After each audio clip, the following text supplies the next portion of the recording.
বরাবরের মতো আবার আমরা নতুন ভিডিও নিয়ে উপস্থিত হয়েছি। এই ভিডিওতে আমরা জানব যে ভারতের ক্ষুদ্রতম নদী কোনটি,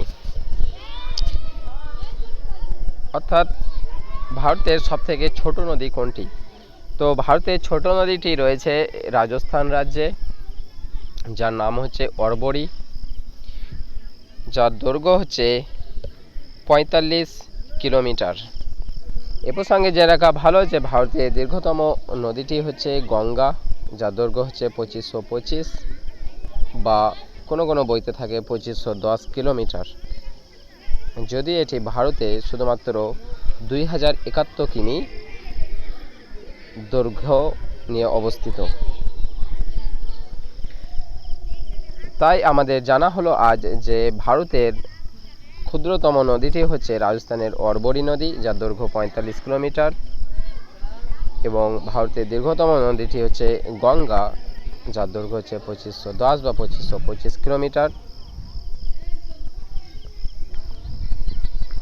এই ভিডিওটা এখানেই শেষ করছি। আবার আলোচনা রাখা হবে অন্য কোনো ভিডিওয় নতুন কোনো টপিক নিয়ে। Tata, bye bye, have a good day.